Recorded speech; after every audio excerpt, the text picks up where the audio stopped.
Hey everybody, thanks for sticking around. And I think we've got some pretty provocative content, some interesting stuff for you to walk away from today with. So again, I'm Will Anderson with the Austin Business Journal, and I'm here with Michael Lind, who's a multi-time author, columnist at Tablet Magazine, as you heard, and his latest book is Hell to Pay: How the Suppression of Wages is Destroying America.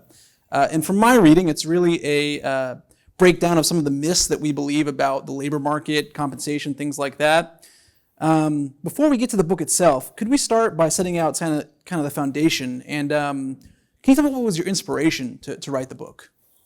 Well, my inspiration was my grandfather was a janitor here in Austin, swept the floors of the University of Texas in the 1930s. And so throughout my career in public policy, and I've worked in foreign policy and domestic policy, I've always asked, is this public policy good for janitors? Okay. And janitors in the 1940s and 50s could have a lower middle class existence and, small home and so on. It's very difficult in most cities and certainly in Austin today. So that was kind of the question at the back of my mind. What is it that has made wages for janitors so low in the 2020s compared to the 1950s and 60s?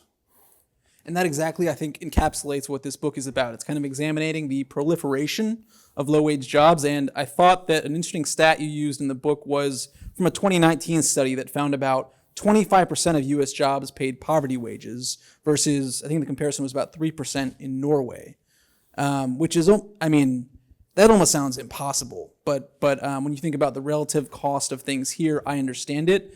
But kind of a sobering statistic. And at the risk of giving up too much away from the book, I think people will be able to dive into much more. But for this crowd, can you sum up some of the factors that have led to that kind of situation? Well, let me address your first point. We have a two-tier labor market in the United States. We have a category of people called the working poor. You may know some of them. These are Americans who, if they work full-time, 40 hours a week, they can't survive on the wages that their employers pay them. They need food stamps. They need housing vouchers. They need the earned income tax credit. All of these are means-tested programs. And then you have most Americans who do not depend on these welfare programs as public assistance. This is not the case in most democratic countries. You mentioned Norway, I cite in my book. In most other democracies, if you work 48 hours a week, then you are not poor. And this was not the case in the middle of the 20th century.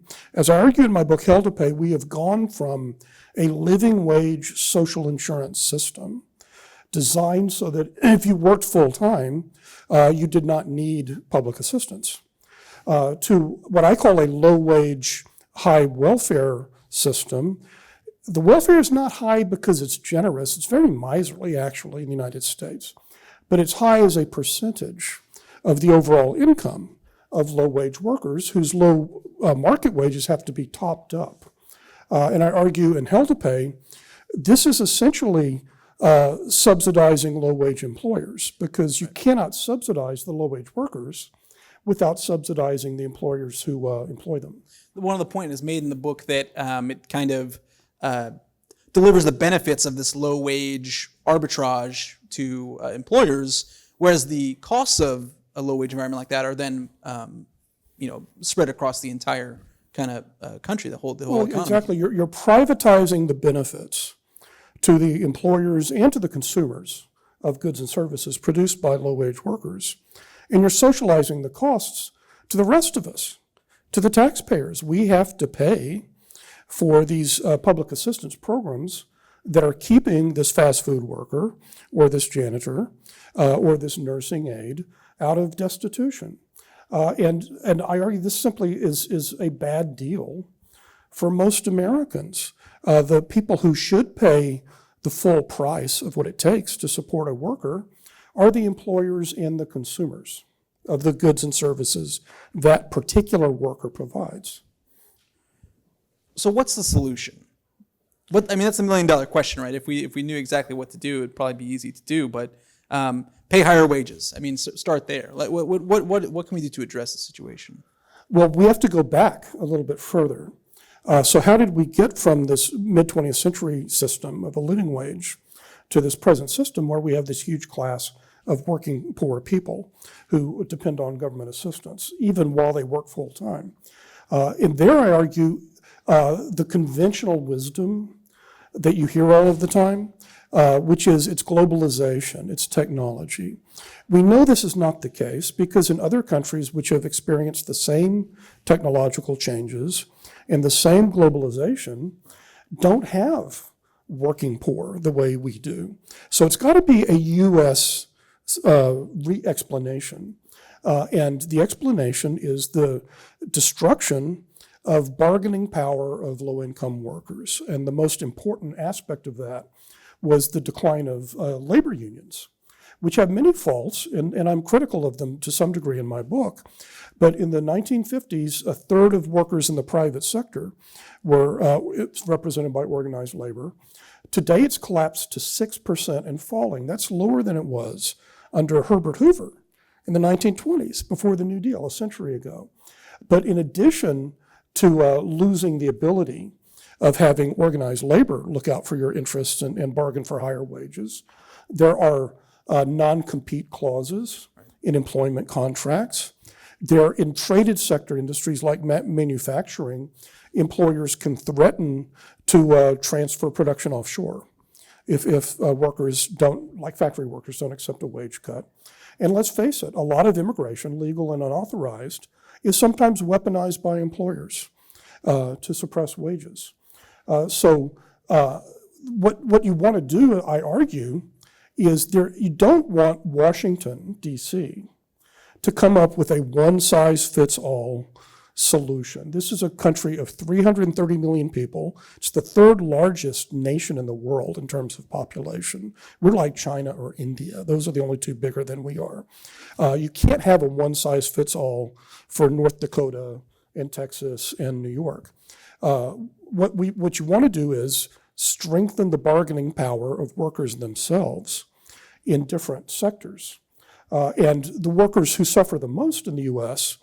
Are concentrated in a few industries that have great numbers of low-wage workers. It's fast food, it's retail, it's nursing aides, construction, and a few others. And there, the quick and dirty way to strengthen their bargaining power is to adopt a 100-year-old system that we've had in many states. It just hasn't been used, but it's on the statutes. It's called wage boards, where the governor or the mayor appoints representatives of, let's say, the fast food industry. This was done in New York. We've seen this, yeah. We've seen some of this coming so back. Governor Andrew Cuomo in 2015 appointed a wage board under this old statute that had not been used in New York since the 1940s, but it exists, for fast food workers. And you had the fast food industry representatives, you had the workers, and they came up with minimum wages, hours, scheduling, benefits, only for fast food workers in New York. And I argue that kind of granular, specific approach is better than simply, we ought to raise the minimum wage. Than a national minimum wage, yeah. This Yeah, would take we into account. ought to raise the minimum wage somewhat. But this will take into account geographic, industrial, industry differences, yeah. Well, and regional differences. So if you're in Grand Forks, North Dakota, what would be considered a living wage for a family of four is a poverty wage for someone in Manhattan. So a higher minimum wage will help, but we really need to focus on particular industries and particular sectors and to strengthen the ability of workers to just bargain for higher wages. That's a great point. You kind of got back to what I was asking before about how we got to this point. And you write in the book about kind of the loss of leverage, on the part of labor. I wonder what you think about some of the recent trends where we have seen during the pandemic, maybe a modest, but an increase in a bit of the leverage that labor is seeing. We saw the latest report from ADP I saw was 6.5% average wage increase in late 2022, where you might think it's more of a 3-4% in pre-pandemic This confirms times. my point. Okay. Because we've had 3 episodes of tight labor markets. since the 1990s. One was right before the tech bubble crashed in 2000, 2001. The next was at the end of the Great Recession in 2019, before COVID hit. There was a recovery, hot economy, tight labor market. Wages started to rise. And then again, most recently, the reopening after COVID, after the pandemic lockdown, happened more rapidly than business anticipated. So workers have had some bargaining power in some fields. Now, if the skills theory of wages were correct, if your wages reflected your skills and your human capital only, then it wouldn't make any difference whether there's a booming economy or a bust economy. But so we know a tight labor market can drive up wages. That feeds into your point that it was brought up in the intro, but the point in this book about the human capital theory that markets arbitrarily set the price of labor, the wage, without it's out of everyone's control. Employers have no control. You are paid what you are. This is the deserved. Standard theory of academic economics in the U.S. It's called the marginal revenue product theory. Whatever your wage is, it exactly reflects your contribution to the profit of the corporation at any given moment. This was invented in the early 1900s, and this is taught. And I have many friends who are economists, and I respect academic economists. This particular theory is total nonsense. Now think about it.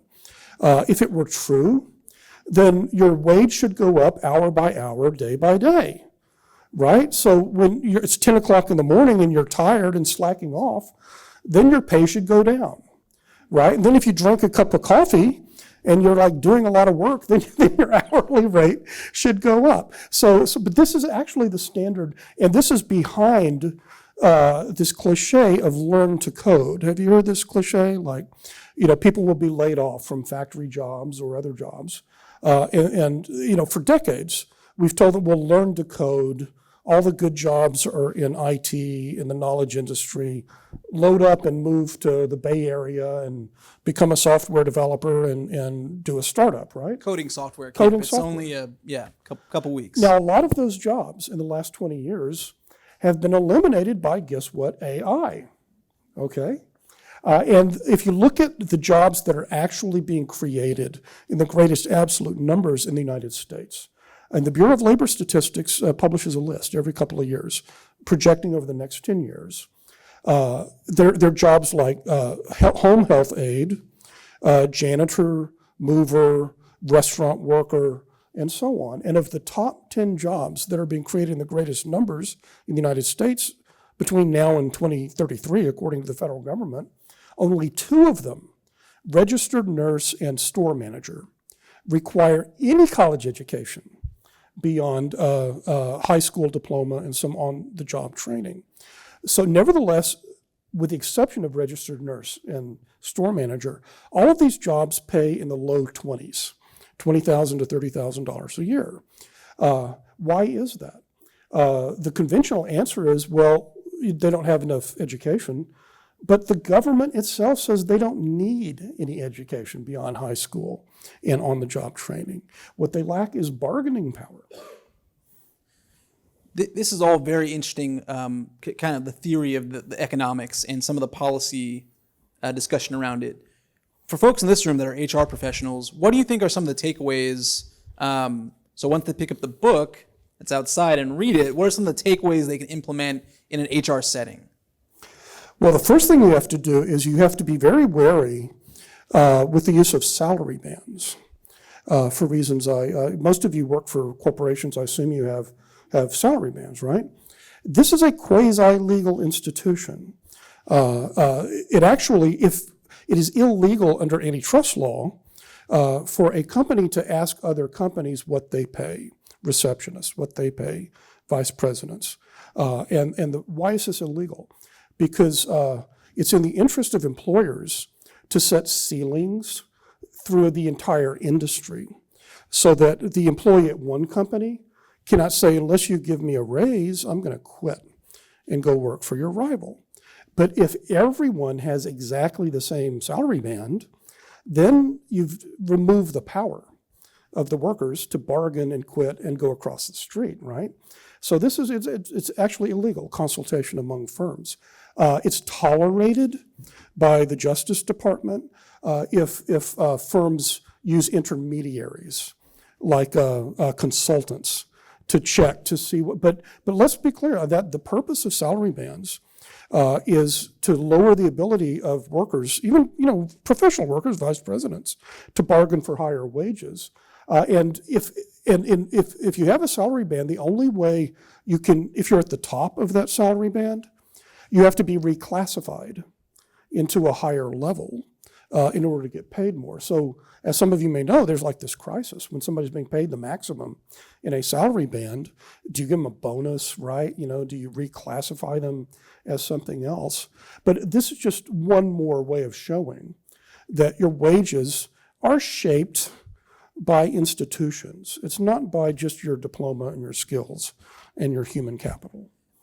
I understand from your point how that would disenfranchise a laborer or the labor side, but it would be helpful too to know generally what people get paid in a profession, right? When you're trying to think about how many people you should hire. So what would you suggest instead? I don't have a real problem with salary bands as long as you have organized labor slotting into it. I see. So if you had organized labor in some form, because organized labor is the sort of thing they can negotiate over. Yes. Right. So if you had receptionists were represented, then you could negotiate receptionist salary band. I'm not saying that receptionists should be paid as much as vice presidents, although I have to tell you, I've worked in organizations where the receptionist was more valuable than a vice president in some cases. You may have as well. Excellent. And what do you think about the proposed ban on non-competes as another kind of a solution, anecdote to what you're talking about? The FTC's proposed changes. Well, I support it. Non-competes make sense in a few, maybe tech industries where you have proprietary information and they don't want you to quit and give the formula to the rival company. We have them now in the hamburger chains, right? That's ridiculous. It's solely in order to prevent workers from bidding for higher wages. And the way it works is, I won't name names, but this hamburger chain agrees with another hamburger chain. Well, this is a no poaching agreement, but it's the flip side of a non-compete, that they will not hire workers who worked at their rival. And so people, why wouldn't you hire workers who worked for your rival? Because it's in the interest of all of the hamburger chains not to let their workers play the different companies against each other in order to get higher wages. See, that's why they do this. And so the non-compete is simply the flip side. In that case, you sign a clause in your employment contract that you don't realize until you quit. And then they say, oh, remember this non-compete clause that says you can't work for any firm in this industry within 2,000 miles for the next 30 years, or we'll sue you, remember? Right? So these that I think it's just, of course, it should be outlawed. Except, as I said, there may be a few areas where there's intellectual property, that companies don't want transferred. But other than that, it's just an anti-worker provision. That's all it is to it. We've also seen, even in a state like Texas that's known for being very low union representation, we've seen an increase in some, again, a modest increase in some representation for laborers in movie theaters, restaurants here, coffee shops, Starbucks. Do you think that trend will continue, and does that signal anything systematic? Well, my heart is with them. My head tells me that the National Labor Relations Act system, which governs most private sector workers, has collapsed, as I said. It's down to 6% of the private workforce. And it's not simply because of employer hostility. It's because it was poorly designed in the 1930s. So most countries that have flourishing labor movements have what is called national sectoral bargaining or multi-employer bargaining. All of the employers in a sector team up and negotiate with all of the workers. We have what's called enterprise bargaining, where you can't unionize Amazon or Starbucks as a company. It has to come into the warehouse. Yeah, you have to individual coffee shop. Every single coffee shop, every single one. So we need labor organization, but in the 21st century, it's probably not going to look like the system we've inherited from the 1930s. This is kind of a fascinating look at the powers that be or that don't be in the case of some labor groups. And I think that everyone will learn a lot more by picking up Hell to Pay. That's all the time we have. So, Michael, thank you so much for joining us, and thank you, everybody, for listening.